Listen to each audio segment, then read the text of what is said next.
Hey, what's going on, y'all? So, I was just sitting here thinking to myself, and I was looking at the coronavirus, and I was just thinking, it's interesting that these viruses are popping up and they're used to spread the fear of epidemics and pandemics.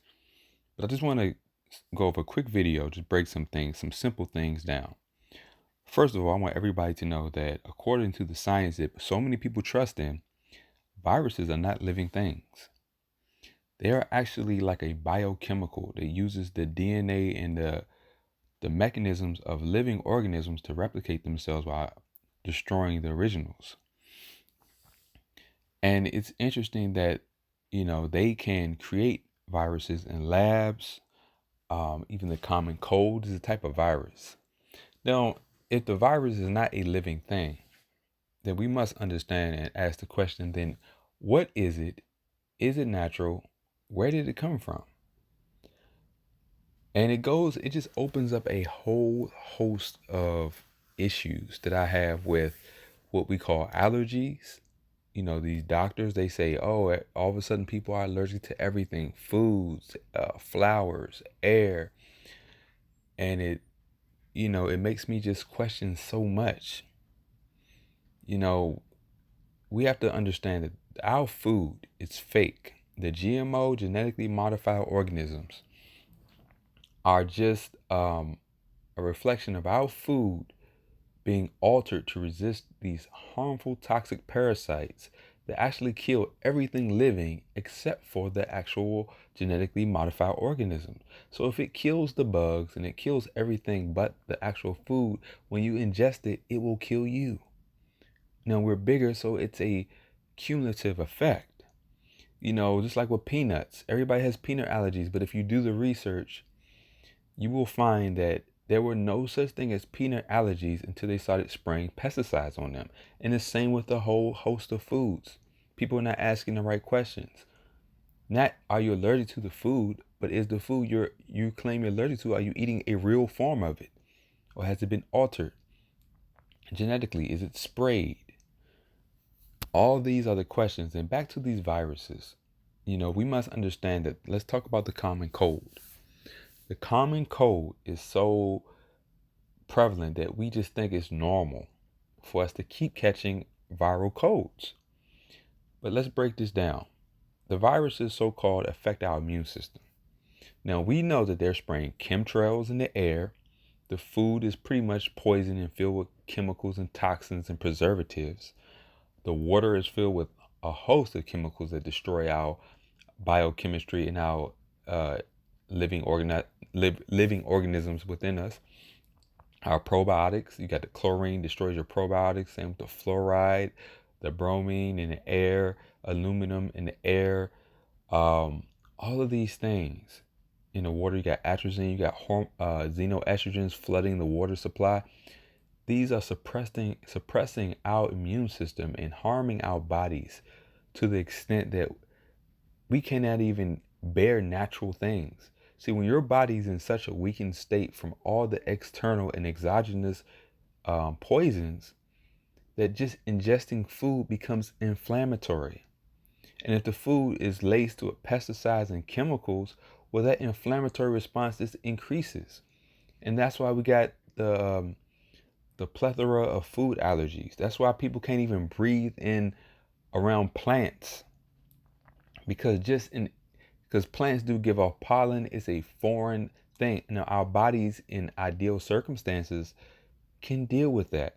But when you are weak, just breathing in every breath of air we breathe has a host of foreign bacteria. But our immune system in ideal circumstances can knock that out. But when you're so immunosuppressed by all the things that this government and this world is doing to people, it really crushes us.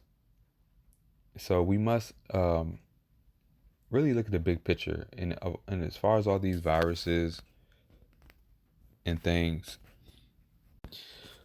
we really need to keep an open mind and be honest. We understand that the government lies, that the health care industry, and I'm going to repeat, I am not a doctor.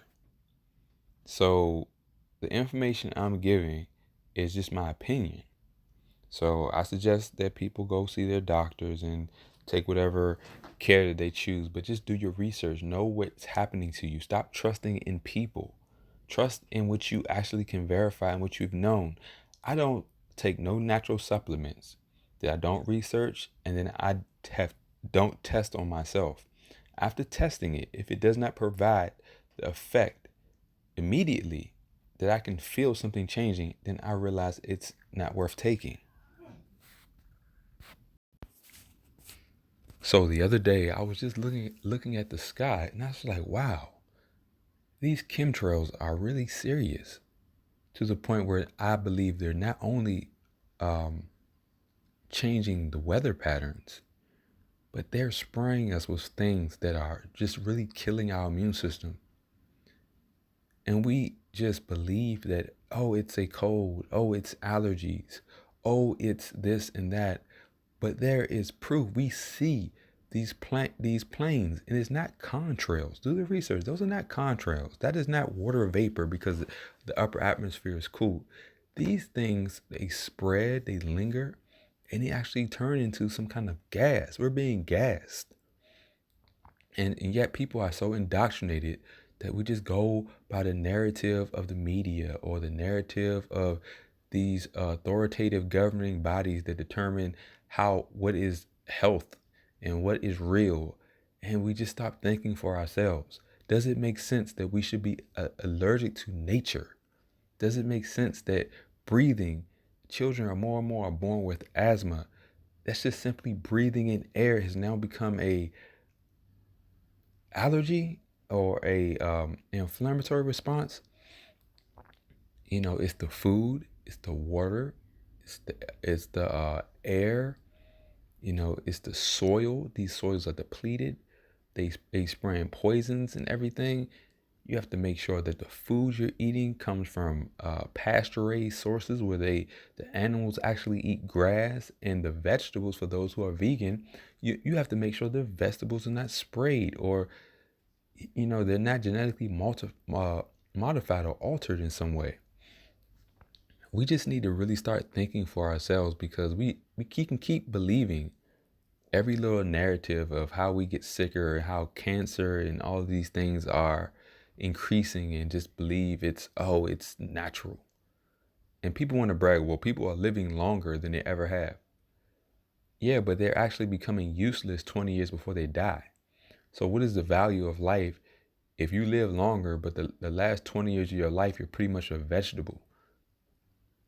Or we think that dementia and Alzheimer's and all of these neurological problems are normal, where people can't even be functional in old age. If you go back 100 years, people usually died on their feet because they were working, and they were very wise, and they were able to communicate. Now you see the elderly, they barely know they're alive. They are 100% immobile, depending on these people, nurses and such. That's why the healthcare industry is such a big industry now, and everybody wants to be, all the women want to be nurses, because it's this growing population of just immobile, sick people. And we are sitting here thinking this is normal. So I just had to vent for this video. I just did it off top of my head. So check me out, man. I'm gonna come with more stuff. So like, share, and subscribe. Peace out, y'all.